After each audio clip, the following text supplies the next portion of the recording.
rizoba no kushemerwa kwango abazaire abo kureta abana babo kubagarra ishomero abwatami yakashatu tamu yakashatu niyo mutano hatamu zindi abo kuba niyo tamu ey'abaana barakubani betebekanisiza kuruga level kuzandisho aba P7 bazo musiniya n'aba P1 bazo P2 so nshobanje manyisa ngo itwe nkabegesa tujetebekanisize twino kushemerwa kwangu kandi kwenda kutebekanisa beje bitu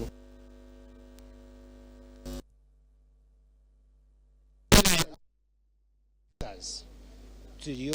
twayitebegwira munonga inchiko tukazikika kare abashomesa bategwira amashomo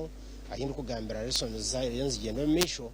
kwa kabari umuzire wakubataka cyenyigiro mu cyo kureta umwana naba yakererwa kandi tami yakashatweje no kutandikiraho umashomero gona abo kuba turiyo ntwetegura kureba ngo mwaka twaguhenderaje abana baheza syllabus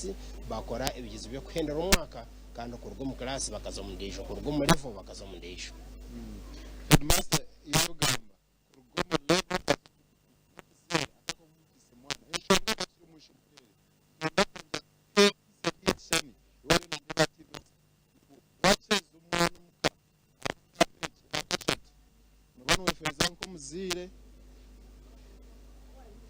no banafeza ko muzire kandi ofeza no mwako age niyo time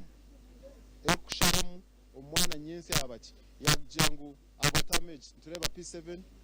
bazo mu rengo rundi aba senior 4 nabone bazigenda mu rengo rundi aba senior 6 nabone bazigenda mu rengo rundi age niyo time headmaster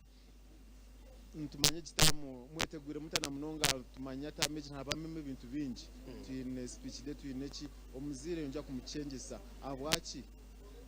mukicyashe mukora okureba ngo umwana yashoma cyo mushomero no marumkira hagataho araba school fees enshongejo omuzire njya kumuhumuriza na munonga ogwatinere kureta umwana abo enshonga ya school fees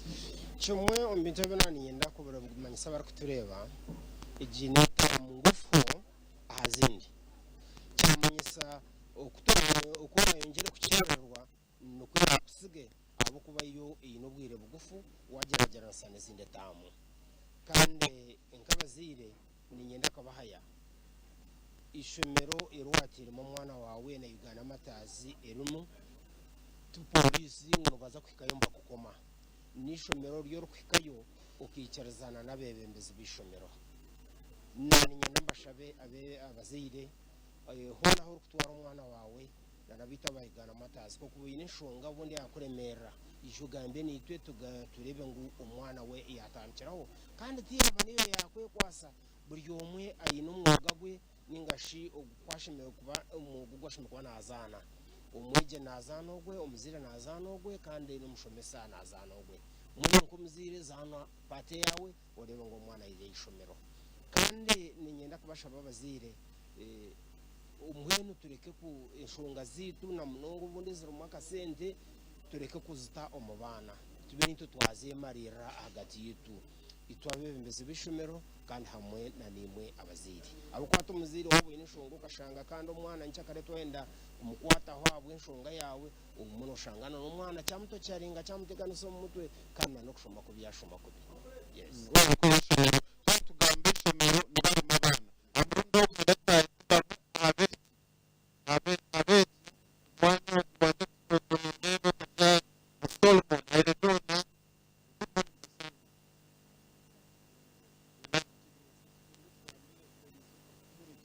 ndizo bari ari kubanza ishomero warshangona shomero nashangarije n'ibintu bitasigiye n'ibintu biyabiye bitari umushomero twashangana mu bintu bisya mbona ubucimo kitweta agaciro tekwa gukora ejeje tamu Simon uri mu class no mucamushanje twine candidate ogunaza kushitama umwaka ogo okwetegwa kugenda umusenior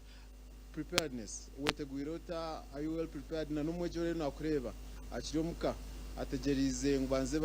bateka popcorn n'ebindi package yo kwija ishomero mugambira ki umwejo mutayi wawe ne mugambira ngo yeteze jaho kubeje tamu tekwetaga muzano ko twine kuba turije kwenda ntwakwetiza mu kitu cyamwe tukoreje kugenda jo mu secondary okay wa mnamza Solomon aba mcyakazi no muha ihagaga na government madam Shanice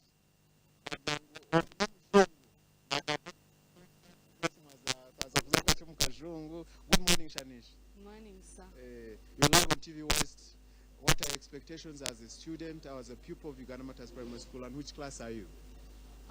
First, I'm in primary 7, and my expectations in this term, actually it's good performance, and reason is that the teachers have prepared enough for us. Secondly, we as learners are determined to revise harder, to lay the strategies that we need to pass. Lay strategies, ebyagamba tabicyenga yetegwire ishomero leta bikanise kandi abikwatira nebya revision no kugarura mu bitabo. What could be your message to the people out there still waiting to report to school because of some small ideas that have led him or her not to come to school very early? Yeah, of course some children still have the desire to come to school, but maybe some school fees issues or any other issue. But I would advise those children to come to school because, as you've heard from our head teacher, that this term is very short. So the more time you waste home, it's the more time you are wasting for yourself to prepare yourself for the final examination. Amazina gawe ekibuzo nkimwe omuzire aine mwogaki cyaka kushuma komweji tandikana amazina antu akwakira live. Amazina ni muhereza John Innocent kandi omwishomero munyine mwabana bana babiri bari mu nasare undi ari mu P5 undi ari mu P6 muri ubujunanizwa bw'omuzire akumuruka komweji no kureba ngo watebekanisa umwana ubiro bwo kubumaze no mu cyumuro wamutebekanisa yaza kuhumuruka tabaho kujabira tagire cyaburabura nango bwiro bwinje ntwabura abazire ngo bujunanizo bwawe no wakubotine sente taho mukago n'ishomero ishomero rukumanye headmaster kumanye nubu wakubotine sente kunko umwana atateganisa bwa kuhumuruka ahabwo kujabira ko nko muzire utebekanise bukwetagwa umwana ushanga twashashura na fizi ibinde byetagwa bitabaho kashato umwana nakose byo ati kiretera waretera umwana umutima kwata by'abandi ebikwe ibyetagwa byo nabizeho akasente ka fizo katebekanise mwishe nko muzire kindi none korra uzira umwana oyine kumushomeza ryakace urebe ngo umwana wamutebekanisa nyensya nawe yagira obusinge atakabura ngo abandi bahumurikire yasigara umuka avuga ngo ibyetagwa tebero tebekanisa mbwiye umwana atateganisa activist nisema Gideon amuri murombarara zona twazihura yabazana omuzaire yabazana omusomesa no mukuru w'isomero at the same time omusomesa yabazana omwegi na muno abali omu P7 abana babahura bana bino orujungu rw'amaani orurimi kashatito yabashomero rwa PO box atebe ntwa kwasa mukaceko kamazima karengo ugomrembo guruho umwana wara yatsabaza beno mangu ni wa musisira mwikiriza abana baze aha mashomero hari abazira batakunda kushomesa nja warabishye naboje aho kuba bari yomba kore byafayo umwana yatinde rujungu yaba tar bright yaba takumanya what happens nyinshi akarenesha kuguma mwe barabazira bahumurikisa kandi abashomesa bakera kushomesa wisaliyotiyo akire katwireho akwatire kutaya isa omunyabiragiro ahanshonga iskwatenana omupangisa na Narando Road so twine kumwakira mutwikirize ite tukomaha nabwanyuma lake kasanga kinisha kwa nagarukana Eliakim Capson ahanshongezo zenyine wabara Gideon etuwa korane chamani mnonga anabazira abandi mareberaho n'abashomesa naganda amashomero yenshakare y'abana bite base kubahaca hakiri katwumure tugaruka na mujeni